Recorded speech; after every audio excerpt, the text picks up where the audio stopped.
اعوذ باللہ من الشیطان الرجیم بسم اللہ الرحمن الرحیم الحمدللہ رب العالمین والصلاۃ والسلام علی محمد المصطفیٰ سید الانبیاء و امام الانبیاء والمرسلین وخاتم النبیین الذی قیل فی شانہ وما ارسلناک الا رحمۃ للعالمین والصلاۃ والسلام علی آلہ الطاہرین الطیبین اما بعد فقد قال اللہ تعالی فی القرآن المجید والفرقان الحمید اعوذ باللہ من الشیطان الرجیم بسم اللہ الرحمن الرحیم والفجر ولیال عشر وشفع والفجر ولیال عشر وشفع والبطر واللیل اذا یسر هل فی ذلک قسم الذی حجر صدق اللہ العلی العظیم و صدق رسولہ النبی الکریم ونحن ذالک علی الشاہدین ونحن ذالک من الشاہدین اللہم صلی علی محمد و آل محمد۔ حضرات ناظرین السلام علیکم۔ آج 17 جولائی 10 محرم الاحرام ہے 2024۔ میں ابن الخیر سید البخشا تسلیم آپ کی خدمت میں حاضر ہوں۔ میں نے آپ کے سامنے سورت والفجر کی ابتدائی 5 آیات پڑھی ہے۔ جب سے یہ محرم کا چاند نظر آیا ہے، میں نے جب بھی کوئی تقریر کی، جس دن نہیں کی تقریر، خطبہ نہیں دیا تو وہ تو دن رہ گیا، اور جس دن میں نے تقریر کی تو میں اس کربلا کے واقعہ کی نسبت سے ہی تقریر کر رہا ہوں، اور وہ بھی قرآن مجید سے۔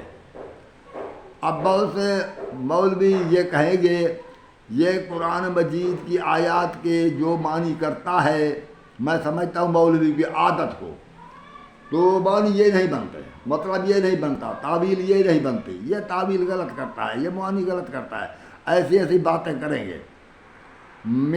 میری گزارش یہ ہے کہ جس طرح بھی ہو، میں واقعات کربلا کو قرآن مجید کی روح سے بیان کر رہا ہوں۔ مصائب بیان کرنا جس طرح ذاکر بیان کرتے ہیں اور لوگ روتے ہیں، تو وہ میری چونکہ عادت نہیں، میں نے کبھی سٹیج پر جا کر ذاکری نہیں کی، اس لیے میں مصائب بیان نہیں کر سکتا۔ مگر بات یہ ہے کہ میں قرآن مجید کی آیات کی تفسیر کرتا ہوں، اور میں اس لیے لوگوں کو ایک پیغام دینا چاہتا ہوں کہ جو چاہو قرآن میں ہے۔ آخر میں بھی تو 12 اکتوبر سے لے کر آج تک 17 جولائی 2024 تک، 12 اکتوبر 2023 سے لے کر 17 جولائی 2024 تک میں بھی تو قرآن سے بیان کر رہا ہوں۔ تو میں یہ عرض کروں گا، یہ ٹھیک ہے کہ بابو کا خدا اور ہے تو کتابوں کا خدا اور، مگر یہ بات بھی ہے کہ کتابوں کا خدا اور ہے، قرآن کا خدا اور۔ کتابوں سے کبھی فیصلہ نہیں ہو سکتا۔ اگر دین کو بھول بھولیا بنانا ہے تو تمہاری مرضی، جس طرح چاہو بحث کرتے رہو۔ اگر دین میں اگر آپ نے صراط مستقیم پر چلنا ہے تو پھر آؤ قرآن کی طرف۔ تو میں بلاتا ہوں آؤ اس کی طرف جو اللہ نے نازل کیا ہے، قرآن کی طرف آؤ۔ یہ ہماری طرف مولوی نازل نہیں ہوئے، ان کا علم یہ ہے کہ یہ کتاب کھولتے ہیں اور کہتے ہیں فلاں مولوی نے یہ کہا ہے، فلاں مولوی نے، یعنی ایک مولوی اپنی بات کی تصدیق کے لیے دوسرے مولوی کا قول بیان کرتا ہے۔ تو میں ان باتوں کا قائل نہیں ہوں۔ آج سے سینکڑوں سال پہلے، یعنی 50 ہجری میں کوئی جو انسان تھا وہ بھی انسان تھا، میں بھی آج کا انسان ہوں، تو ضروری نہیں وہ مجھ سے زیادہ دانا نہ تھا۔ تو میں عرض کرتا، میں نے جو آیات پڑھی ہیں بسم اللہ الرحمن الرحیم والفجر، اللہ فرما رہے ہیں مجھے قسم ہے صبح کی، والفجر مجھے قسم ہے صبح کی۔ سامعین ناظرین، یہ قرآن مجید میں ہر چیز کا اللہ نے بیان فرمایا ہے نا، وہ میں آیت بیان کر دوں کہ سورۃ نحل کی آیت نمبر 99 میں اللہ نے فرمایا ہے کہ ویسے تو ایک کلام پاک میں ایک اور آیت بھی ہے کہ ولا رطب ولا یابس الا فی کتاب مبین، کوئی خشک و تر شے ہے ہی نہیں جو اس وعدے کتاب میں موجود نہ ہو۔ تو واضح اسی چیز کو کہتے ہیں جو سامنے موجود ہو، کھلی ہوئی ہو، سمجھ میں آ سکتی ہو۔ اس چیز کو نہیں کہتے جو ہمارے سامنے موجود نہ ہو، ہم اسے دیکھ نہ سکیں۔ اللہ فرمائے واضح کتاب ہے۔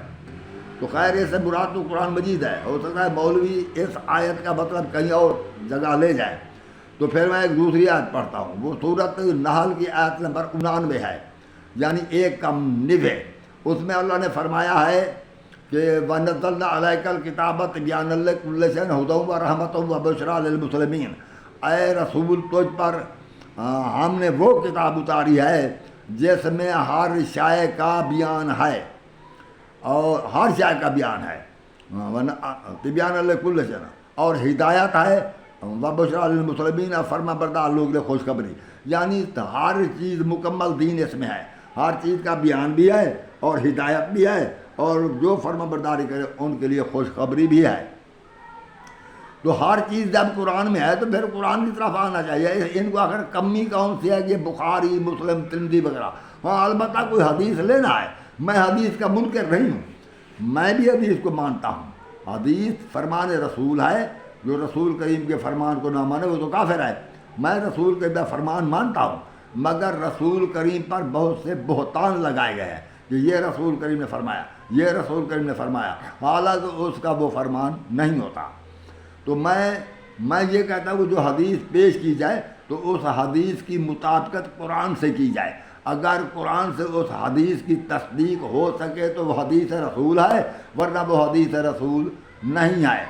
ایسے ہی کسی شخص نے اپنے طور پر حدیث بنا کر سنوا دیا لوگوں کو یہ حدیث ہے، اور لکھنے والوں نے اسے کتابوں میں لکھ دیا، یہ راوی وغیرہ سکہ ہے، یہ بالکل بکواس ہے۔ کوئی سکہ نہیں ہے اس دنیا میں، ہر انسان سے غلطی کام ہے جو غیر معصوم ہے۔ اور معصومین سے جو قول لیا جاتا ہے تو وہ معصومین سے بھی قول لینے والے تو غیر معصوم ہوتے ہیں، اس لیے کوئی معصوم کا قول ہو، حضور نبی کریم صلی اللہ علیہ وسلم کوئی حدیث ہو تو اس کی مطابقت قرآن سے کریں گے، کیونکہ پوری زندگی پاک رسول ہمیں ہدایت کرتے رہے، دین اسلام بتاتے رہے۔ اللہ نے اس کے پورے کلام پر ایک مہر ثبت کی ہے۔ سورۃ نجم کی آیت نمبر 3 میں فرمایا ہے کہ میرا جو یہ محبوب ہے لا ینطق عن الہوی ان ہوا الا وحی یوحیٰ، یہ اپنی مرضی سے کوئی بات نہیں کرتا، یہ وہی کچھ بولتا ہے جو ہم اسے وحی کر دیتے ہیں۔ اتنی ابتدائیہ خطاب کے بعد اب میں اصل اپنے خطاب کی طرف آتا ہوں۔ آج میں کیونکہ 10 محرم ہے تو میں اس کی مناسبت سے قرآن مجید سے جو اللہ نے فرمایا وہ بیان کرتا ہوں۔ مجھے زیادہ مصائب پڑھنے کا نہ طریقہ آتا ہے نہ میں مصائب پڑھ رہا ہوں، میں قرآن کی تفسیر کرتا ہوں۔ والفجر، اللہ فرما رہے ہیں مجھے قسم ہے صبح کی، ولیال عشر والشفع والوتر، اور 10 راتوں کی قسم۔ شفع بولتے ہیں 2 کے ہندسے کو، یا ایسا ہندسہ جو 2 پر پورا تقسیم ہو جائے، جس کو ہم اپنی زبان میں جفت کہتے ہیں۔ تو شاید کہ قرآن مجید کے معنی میں بھی ایسا لکھا جائے کہ مجھے قسم ہے جفت کی، تو یہ مجھے قسم ہے جفت کی، والبتر قسم ہے طاق کی۔ جفت سے مراد یہ ہے کہ حضرت امام حسن، حضرت امام حسین علیہ السلام، ان کو حسنین بولتے ہیں، یعنی دونوں کو ایک نام سے۔ تو اس لیے اللہ نے بھی دونوں کو والشفع پکار کر فرمایا ہے، والوتر، اور جب اکیلا حسین بچ گیا تو اس کی قسم، واللیل اذا یسر، اور واللیل اذا یسر، اور جس رات کو حضرت امام حسین علیہ السلام روانہ ہوئے وطن چھوڑ کر، مجھے اس رات کی قسم۔ معلوم ہے کہ امام حسین جس رات کو ہجرت فرما رہے ہیں مدینہ سے، تو کربلا میں وارد ہوئے، تو جو ہجرت فرما رہے ہیں تو یہ ہجرت بھی اللہ ہی کے ایک نظام کے مطابق تھی اور اس کے فرمان کے مطابق تھی، تو اس لیے، اور یہ اس لیے تھی کہ اللہ کے دین کی خاطر، تو اللہ اس لیے اس رات کی قسم اٹھا رہے ہیں۔ حال فی ذالک قسم الذی ہجر، اللہ فرما رہے ہیں کیا دانا کے لیے یہ کوئی چھوٹی قسم ہے؟ سوال یہ ہے، اب دیکھنا چاہیے کہ اللہ کس چیز کی قسم کھاتا ہے۔ اللہ اس چیز کی قسم کھاتا ہے جس کو تعلق ہدایت سے ہو، اس جگہ کی قسم کھاتا ہے جسے ہدایت سے تعلق ہو، اس شہر کی قسم کھاتا ہے جسے ہدایت سے تعلق ہو، اس انسان کی قسم کھاتا ہے جو ہادی برحق ہو، اس کی قسم کھاتا ہے، یا اس چیز کی قسم کھاتا ہے جس کا جو اللہ کے وجود کی مظہر ہو، یا اس چیز کی قسم کھاتا ہے جو اس کی حکمت کی مظہر ہو۔ اللہ کی قسم فضول نہیں ہوتی، تو اس قسم کھانے، یہ اس اعتبار دلانے کے لیے اعتبار دلانے کے لیے اللہ قسم نہیں کھاتا۔ تو یہاں پر جو قسم اٹھائی ہے والفجر مراد، یہ 10 محرم کی صبح ہے، کیونکہ قرآن مجید میں کہیں نام استعمال نہیں ہوتا۔ ویسے سورہ واقعہ میں اللہ نے یہ بھی فرمایا ہے کہ انہ لقرآن الکریم فی کتاب مکنون للہ لا یمسہ الا المطہرون، اور یہ الا المطہرون کے میں معنی کروں تو وہ وقت اور زیادہ خرچ آئے گا۔ یہ مطہرون ہے، متطہرون نہیں ہے، یہ ہے مطہرون۔ یہ مطہرون فاعل ہے، متطہرون جو ہے مفعول ہوتا ہے، فاعل و مفعول میں فرق ہے۔ مطہرون وہ ہیں جو کسی کو پاک کرتے ہو، متطہرون وہ ہیں جو پاک ہو جائیں۔ مولوی حضرات ذرا میرے بیان پر توجہ کریں۔ تو والفجر مجھے قسم ہے 10ویں کی صبح کو، کیونکہ اس 10 محرم کی جو 10 راتیں ہیں یا 10ویں کی صبح ہے، تو اس کو تعلق ہدایت، کائنات کی ہدایت سے ہے۔ حضرت آدم علیہ السلام، اگر حضرت امام حسین علیہ السلام قربانی نہ دیتے تو لوگ کہہ سکتے تھے کہ حضرت رسول کریم صلی اللہ علیہ وسلم نے جو دین نبوت کا دعویٰ کیا، یہ اپنے اقتدار کے لیے دعویٰ کیا، اور یہ اپنی عزت و وقار بڑھانے کے لیے نبوت کا دعویٰ کیا، اپنی حکومت بنانے کے لیے نبوت کا دعویٰ کیا۔ مگر جب واقعہ کربلا یہ قائم ہو گیا تو اس وقت پوری دنیا کو علم ہو گیا کہ یہ اپنی ذاتی عزت وقار اگر ہوتا تو جو کچھ امام حسین علیہ السلام کو اس حکومت سے حصہ مل سکتا تھا تو وہ وہی حصہ لے لیتا، بیعت کر لیتا۔ مگر چونکہ اللہ نے فرما دیا تھا کہ ہادی جو میں بھیجوں ان کی تو بیعت کر سکتے ہو کیونکہ معصوم و طاہر ہوتے ہیں، مگر جو ہادی ہیں وہ تو کسی کی بیعت نہیں کر سکتے۔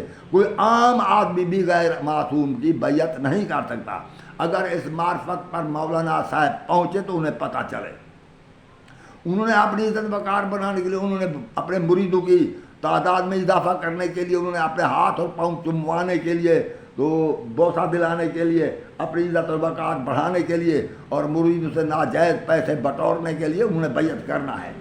یہ پیر صاحب جو ہیں یا مولانا صاحب، یہ ہمیں جنت نہیں پہنچا رہے، یہ اپنا وقار بنا رہے ہیں۔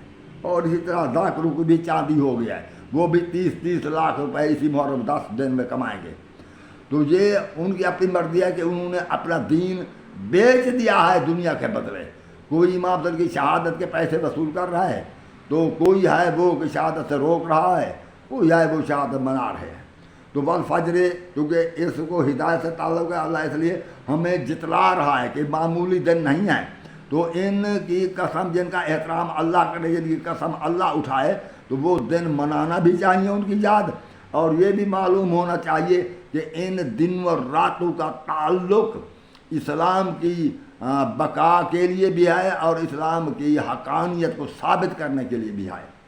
والفجر مجھے قسم ہے، اللہ فرما رہے ہیں قسم ہے صبح کی، ولیال عشر 10 راتوں کی قسم، والشفع والوتر، اور مجھے جوڑی کی قسم، جوڑی کی جوڑی، جفت کی جوڑی کی قسم، حسنین کی قسم، والوتر، اور جب ایک اکیلے حسین بچے تو اس کی قسم اکیلے کی، واللیل اذا یسر، اور اس رات کی جب وہ روانہ ہوئے۔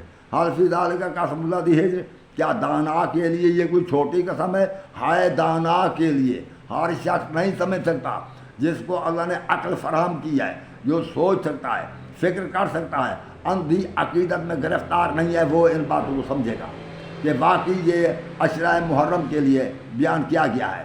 آگے چونکہ ان لوگوں نے حضرت آل محمد پر جو ظلم و ستم کے پہاڑ توڑ دیے اپنی طاقت کے بال بوتے پر، یہ نہیں کہ وہ حق پر تھے، وہ اس لیے کہ وہ سمجھتے تھے کہ ہمیں کوئی نہیں روک سکتا، یہ مٹھی بھر لوگ، یہ 70 72 یا 80 آدمی ہمیں ہمارا مقابلہ نہیں کر سکتے۔